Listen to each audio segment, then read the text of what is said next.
जय श्री राम मित्रों। ब्रह्म पुराण की कथा चल रही है। नैमिषारण्य तीर्थ में 12 वर्ष का महात्माओं का यज्ञ प्रारंभ हुआ। उसमें लोमहर्षण जी आए, सूति जी जिनको कहते हैं। उन्होंने ब्रह्म पुराण की कथा को कहा। उसी कथा को हम आप लोगों को सुना रहे हैं। यह ब्रह्म पुराण हमारे 18 पुराणों में प्रथम स्थान पर आता है। आइए हम कथा को प्रारंभ करें।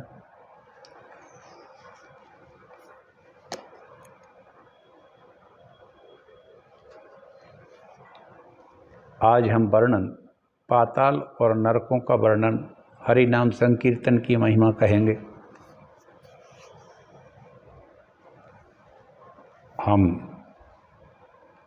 मंगलाचरण करते हैं और उसके बाद कथा कहेंगे। नमोस्तु रामाय सा लक्ष्मणाय देव्यै च तस्यै जनकात्मजायै नमोस्तु रुद्रेन्द्रयमानिलेभ्यो नमोस्तु चंद्राग्निमरुद्गणेभ्यः। आराधना किस प्रकार की जाए, इसको रामायण ने गोस्वामी जी ने बहुत अच्छी तरह से सुलझाया है। ईश्वर को साकार और निराकार रूप में प्रस्तुत किया है। शिव और उमा संवाद में इस प्रकार व्यक्त किया गया है।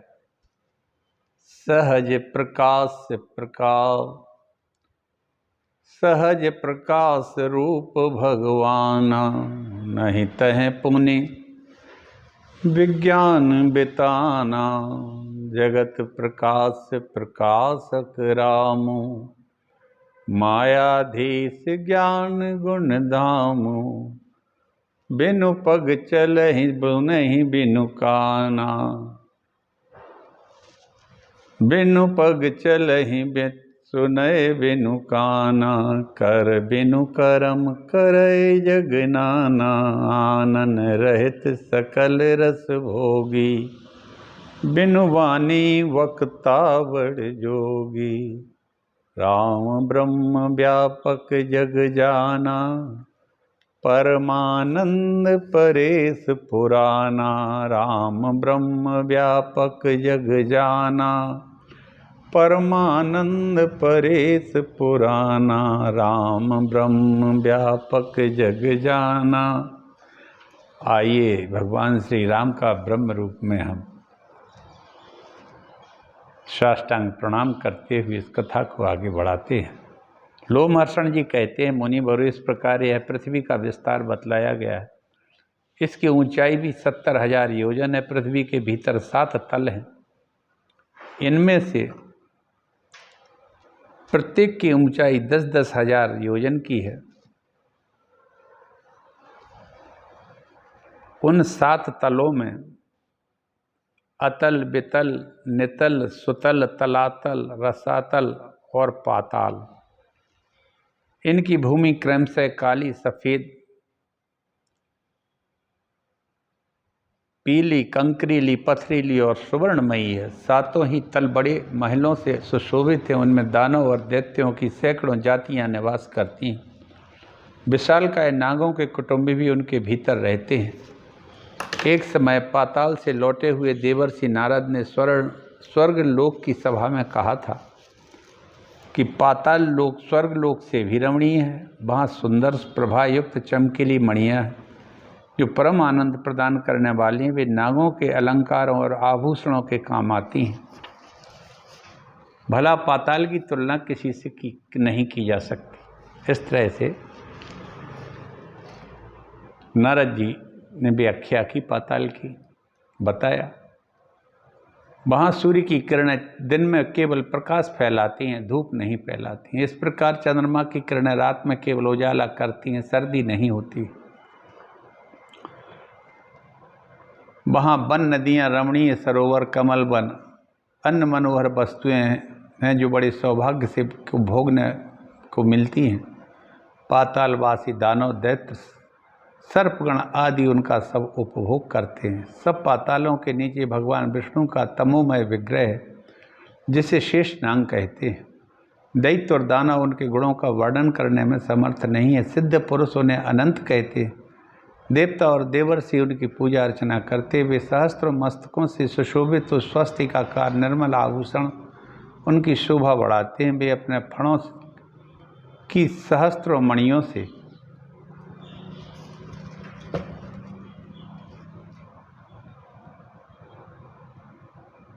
मस्तक पर उनके किरीट है, कान में कुंडल है, एक ही कुंडल शोभा पाता है।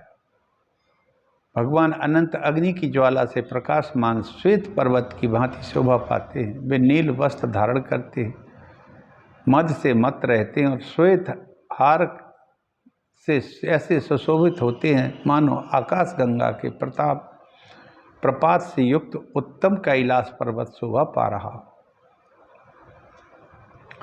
भगवान अनंत जब जम्हाई लेते हैं उस समय पर्वत, समुद्र, वनों सहित सारी पृथ्वी डोलने लगती है। गंधर्व, सिद्ध, अप्सरा, किन्नर, सर्प कोई भी उनके गुणों का अंत नहीं कर पाते हैं, इसलिए उन अविनाशी प्रभु को अनंत कहते हैं।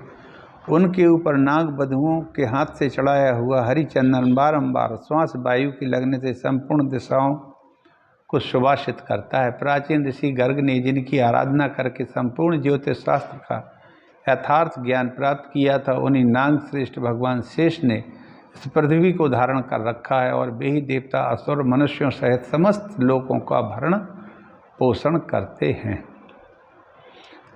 ब्राह्मणों पाताल के अनंतर रौरव आदि नरक हैं, जिनमें पापियों को गिराया जाता है। उन नरकों के नाम बतलाता हूँ, सुनो। रौरव, शौकर, क्रोध, तान, विषाद, विषसन, महाज्वाल, तप्त, कुंभ, महालोभ, विमोहन, रुधि, रांध, बसा, तप्त, क्रमीश, कृमि भोजन, असिपत्र वन, लालाभक्ष, पूय वह, वन्य ज्वाल, अधः सरा, संदंस, कृष्ण सूत्र, तम, अवीचि, स्वभोजन, अप्रतिष्ठ तथा अबीची इत्यादि बहुत से नरक हैं जो भयंकर हैं। वे सब यम के राज्य में शस्त्र, अग्नि और विष के द्वारा यातना देने के कारण सभी नरक अत्यंत भयंकर हैं। जो मनुष्य पाप कर्मों में लगे रहते हैं वे उन नरकों में गिरते हैं। जो झूठी गवाही देता है, पक्षपात करके बोलता है और अत्यंत भरण भाषण देता है, वह मनुष्य रौरव नरक में पड़ता है। जो गर्भ के बच्चे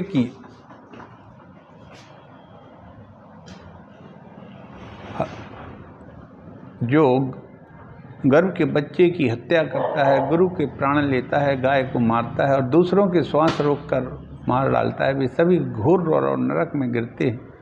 शराबी, ब्रह्म हत्यारा, सुवर्ण की चोरी करने वाला, इन पापियों के संसर्ग रखने वाला मानव शौकर नरक में जाता है। जो क्षत्रिय वैश्य की हत्या करता है, गुरु पत्नी से संसर्ग करता है, बहन के साथ व्यभिचार करता तथा राजदूत के प्राण लेता है, वह तप्त कुंभ नामक नरक में पड़ता है। जो शराब तथा सिंह को बेचता है, अपने भक्त का त्याग करता है, वह तप्त लोह नामक नरक में गिरता है। पुत्री और पुत्र वधू के साथ समागम करने वाला पापी महाज्वाल नामक नरक में गिराया जाता है। जो नीच अपने गुरुजनों का अपमान करता है, गालियां देता है, वेदों को दूषित करता है, अगम्य स्त्रियों के साथ समागम संभोग करता है, वे सभी सबल नामक नरक में गिराए जाते हैं। चोर, मर्यादा में कलंक लगाने वाला मनुष्य विमोह नामक नरक में गिरता है। देवताओं, द्विजों तथा पितरों से द्वेष रखने वाला, रत्न को दूषित करने वाला मनुष्य कृमि भक्ष नामक नरक में पड़ता है। जो दूषित यज्ञ करता है, देवताओं, पितरों, अतिथियों को दिए बिना ही खा लेता है, लाला भक्ष नामक नरक में गिराया जाता है।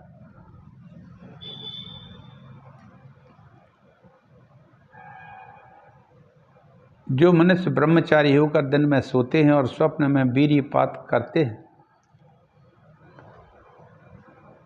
तथा जो लोग अपने पुत्रों द्वारा पढ़ाए जाते हैं, वे स्वभोजन नामक नरक में करते हैं। ये और भी सहस्त्रों नरक हैं जिनमें पापी मनुष्य यातना में डालकर पीड़ित किए जाते हैं। ऊपर जो पाप गिनाए गए हैं उनके अतिरिक्त दूसरे भी सहस्त्रों प्रकार के पाप हैं जिनका फल नरक में पड़े हुए पापी जीव भोगते हैं। जो लोग मन, वाणी और क्रिया द्वारा अपने वर्ण और आश्रम के विपरीत आचरण करते हैं वे नरकों में पड़ते हैं। नरक में पड़े हुए जीव नीचे मुंह लटका करके दिए जाते हैं। उसी अवस्था में स्वर्ग में सुख भोगने वाले देवताओं को देखते हैं। इस प्रकार देवता भी उस अवस्था में पड़े हुए नरक के जीवों को भी देखते हैं। ऐसा होने पर उनके धर्म के प्रति श्रद्धा पाप की प्रकृति बढ़ती है। स्थावर, कीट, जलचर, पक्षी, मनुष्य, धर्मात्मा, देवता और मोक्ष महात्मा क्रमशः एक दूसरे से सहस्त्र गुने श्रेष्ठ हैं।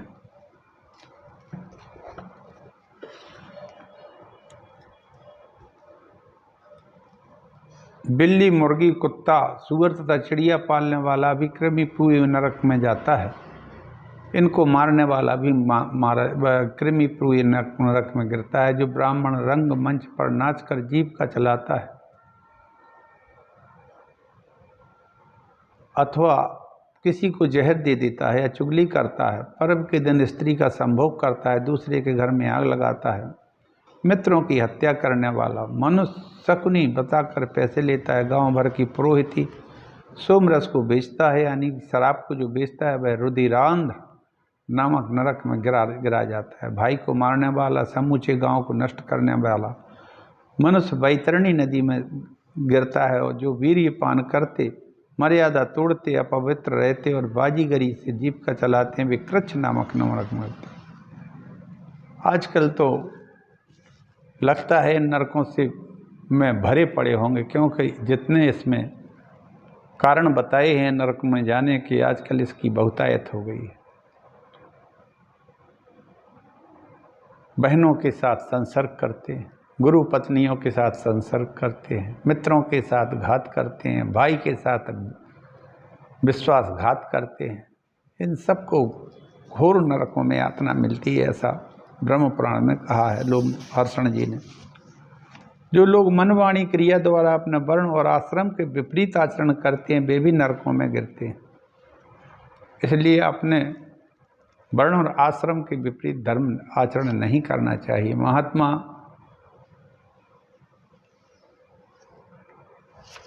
कोई भी वस्तु ना तो दुख रूप है न सुख रूप है। यह सुख और दुख आदि तो मन के विकार मात्र हैं। ज्ञान ही परब्रह्म का स्वरूप है, अज्ञान बंधन का कारण है। यह संपूर्ण विश्व ज्ञान स्वरूप है और ज्ञान से बढ़कर कुछ भी नहीं है। ब्राह्मणों, विद्या और अविद्या को भी ज्ञान रूप ही समझो। इस प्रकार मैंने तुमको समस्त भूमंडल, पाताल, नरक, समुद्र, पर्वत, द्वीप, वर्ष तथा नदियों का संक्षेप में वर्णन कर दिया है। और क्या सुनना चाहते हो?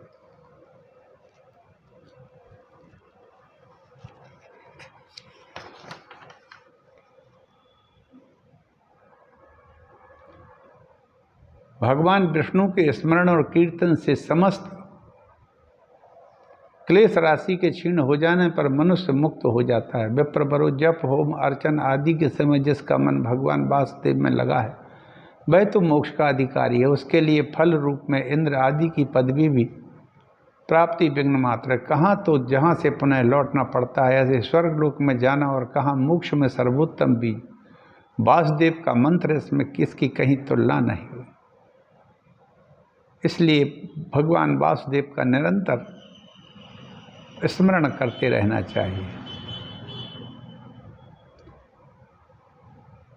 एक ही वस्तु समय समय पर कभी दुख बन जाती है, कभी सुख बन जाती है, कभी ईर्ष्या बनती है और कभी क्रोध का कारण बनती है। अतः केवल दुख रूप वस्तु कहाँ से आई?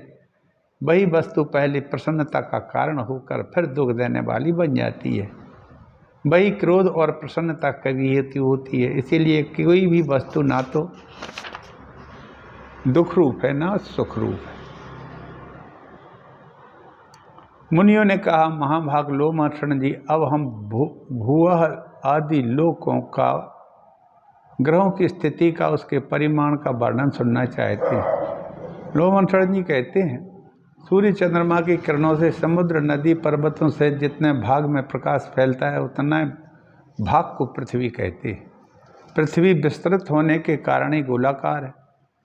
पृथ्वी से 1 लाख योजन ऊपर सूर्यमंडल की स्थिति और सूर्यमंडल से 1 लाख योजन चंद्रमंडल की स्थिति, चंद्रमंडल से लाख योजन ऊपर नक्षत्र मंडल है, नक्षत्र मंडल से 2 लाख योजन ऊपर बुध की स्थिति है, बुध से 2 लाख योजन शुक्र है, शुक्र से 2 लाख योजन मंगल है, मंगल से 2 लाख योजन ऊंचे देवगुरु बृहस्पति हैं तथा बृहस्पति से 2 लाख योजन ऊपर शनैश्वर ग्रह की स्थिति है, उनसे 1 लाख योजन ऊंचे सप्तऋषि मंडल स्थित हैं, सप्तऋषियों से 1 लाख योजन ऊपर ध्रुव है जो समस्त ज्योतिर्मंडल के केंद्र हैं। ध्रुव से महरलोक है, ध्रुव के ऊपर महरलोक है जहाँ 1 कल्प तक जीवित रहने वाले महात्मा पुरुष निवास करते हैं, उसका विस्तार 1 करोड़ योजन है। उसके ऊपर जनलोक है जिसका विस्तार 2 करोड़ योजन है। वहीं शुद्ध अंतःकरण वाले ब्रह्म कुमार सनक सनंदन सनातन सनत कुमार आदि महात्मा निवास करते हैं। जनलोक के ऊपर उससे चौगुने विस्तार वाला तपलोक है जहाँ शरीर रहित वैराज देवता रहते हैं, और तपलोक के ऊपर सत्यलोक होता है, वहाँ सिद्ध आदि मुनिजन निवास करते हैं। पुनर्जन्म एवं पुनर्मृत्यु का निवारण करने वाला लोक है। जहाँ तक पैरों से जाने योग्य पार्थिव वस्तु है उसे भूलोक कहा गया है। यह धरती पृथ्वी लोक को भूलोक कहते हैं, उसका विस्तार पहले बताया जा चुका है। भूमि और सूर्य के बीच में जो सिद्ध एवं मुनियों से सेवित प्रदेश है वह भूअर लोक कहते हैं। भूअर लोक यही दूसरा लोक है। ध्रुव और सूर्य के बीच में 14 लाख योजन विस्तृत स्थान है। उसे लोक स्थित विचार करने वाले पुरुषों ने स्वर्ग लोक बताया है। भू भुआ स्वाहा, इन्हीं तीनों को त्रैलोक कहते हैं। विद्वान ब्राह्मण इन तीनों लोकों को नासवान कहते हैं। इसी प्रकार इनके ऊपर जो जन तप सत्य नामक लोक हैं वे तीनों अकृतक अविनाशी कहलाते हैं। कृतक और अकृतक के बीच में महरलोक है जो कृताकृत तक कहलाता है। यह कल्पांत में जन शून्य हो जाता है किंतु नष्ट नहीं होता है। ब्राह्मणों इस प्रकार ये 7 महालोक बताए गए हैं। पाताल भी 7 ही हैं। यही समूचे ब्रह्मांड का विस्तार है। यह ब्रह्मांड ऊपर नीचे किनारे की ओर अंडकटाय द्वारा घिरा रहता है, ठीक उसी तरह जैसे कैंथ का बीज सब ओर से छिलके के अंदर रहता है। उसके बाद समूचे अंडकटाय से 10 गुने विस्तार वाले जल के आवरण द्वारा यह ब्रह्मांड आवृत रहता है। इसी प्रकार जल का आवरण भी बाहर की ओर से अग्निमय आवरणों द्वारा घिरा हुआ है। अग्नि वायु से वायु, आकाश से आकाश महातत्व से आवृत है। इस प्रकार ये 7 आवरण उत्तरोत्तर 10 गुने बड़े हैं। महातत्व को आवृत करके प्रधान प्रकृति स्थित है।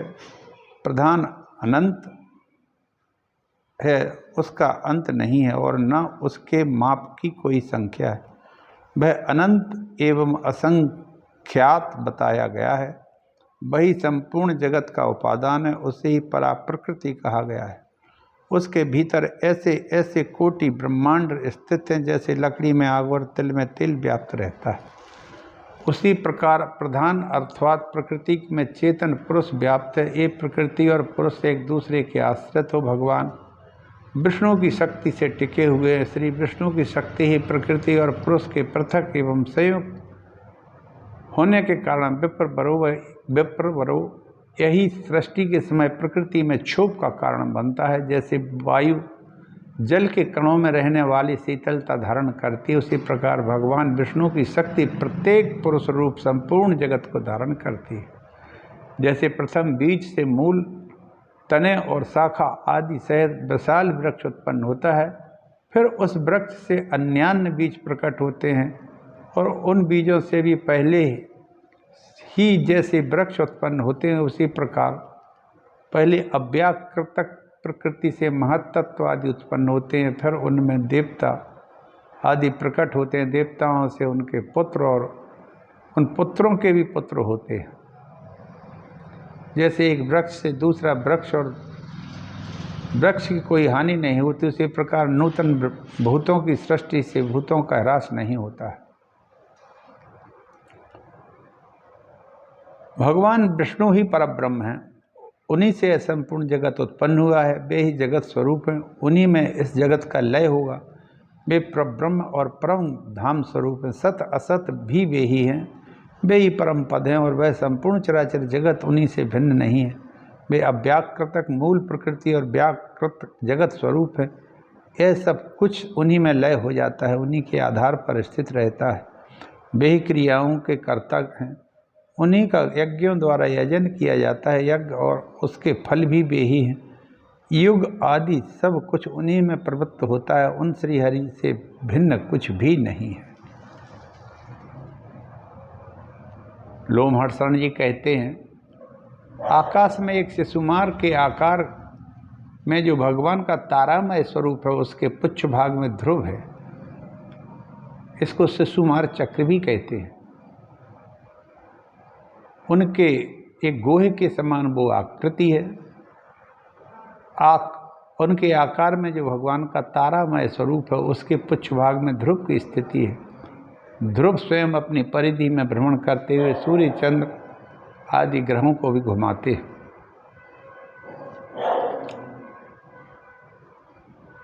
ध्रुव के घूमने पर समस्त नक्षत्र भी घूमते हैं। सूर्य, चंद्र, तारे, नक्षत्र, ग्रह ये सभी वायुमयी डोरी से ध्रुव से बंधे हुए हैं। शिशुमार के आकार का आकाश में जो तारामय रूप बताया गया है, उसके आधार परम धाम स्वरूप साक्षात भगवान नारायण, जो शिशुमार के हृदय देश में स्थित हैं। देवता, असुर, मनुष्यों सहित यह संपूर्ण जगत भगवान नारायण के ही आधार पर टिका हुआ है। सूर्य 8 महीनों में अपनी किरणों द्वारा रसात्मक जल का संग्रह करते हैं और वर्षा काल में उसे वर्षा देते हैं। उस वृष्टि के चलने से अन्न पैदा होता है। धूम, अग्नि और वायु रूप मेघों से स्थापित किया जल अपभ्रष्ट नहीं होता है, अतएव मेघों को अभ्र भी कहते हैं। वायु की प्रेरणा से मेघस्थ जल पृथ्वी पर गिरता है। इसके सिवा भी आकाश गंगा के जल को भी लेकर बादलों में स्थापित किए बिना उससे शीघ्र ही पृथ्वी पर वर्षा देते हैं। उस जल का स्पर्श होने से मनुष्य के पाप पंख धुल जाते हैं, जिससे वह नरक में नहीं पड़ता है। यह दिव्य स्नान माना गया है। कृत्तिका आदि विषम नक्षत्रों में सूर्य के दिखाई देते हुए आकाश से जो जल गिरता है, उसे दिग्गजों द्वारा फेंका हुआ आकाश गंगा का जल समझना चाहिए। इसी कारण भरणी आदि संख्या वाले नक्षत्रों में सूर्य के दिखाई देते हुए आकाश से जो जल गिरता है, वही आकाश गंगा का ही जल है, जिसे सूर्य की किरणें तत्काल ले आकर बरसाती हैं। यह दोनों ही प्रकार का जल अत्यंत पवित्र और मनुष्यों के पापों दूर कर देता है। आकाश गंगा के जल का स्पर्श, दिव्य स्नान, बादलों के द्वारा जो जल की वर्षा होती है, वह प्राणियों के जीवन के लिए सब प्रकार के अन्न आदि की पुष्टि करती है। अतः वह जल अमृत माना गया है। उसके द्वारा अत्यंत पुष्ट हुई सब प्रकार की औषधियाँ फलती पकती प्रजा के उपयोग में आती हैं। उन औषधियों से शास्त्रदर्शी मनुष्य प्रतिदिन विहित यज्ञों का अनुष्ठान करके देवताओं को तृप्त करते हैं। इस प्रकार यज्ञ, वेद, ब्राह्मण आदि वर्ण संपूर्ण देवता, पशु, भूतगण, स्थावर, जंगम, संपूर्ण जगत, ये सब वृष्टि के द्वारा ही धारण किए गए हैं। वृष्टि सूर्य के द्वारा होती है। सूर्य के आधार ध्रुव, ध्रुव का शिशुमार चक्र और शिशुमार चक्र के आश्रय साक्षात भगवान नारायण है। शिशुमार चक्र के हृदय देश में स्थित है। वे ही संपूर्ण भूतों के आदि पालक सनातन प्रभु श्री हरि हैं। मुनिवरु, इस प्रकार मैंने पृथ्वी, समुद्र आदि से युक्त ब्रह्मांड का वर्णन किया है। अब और क्या सुनना चाहते हो?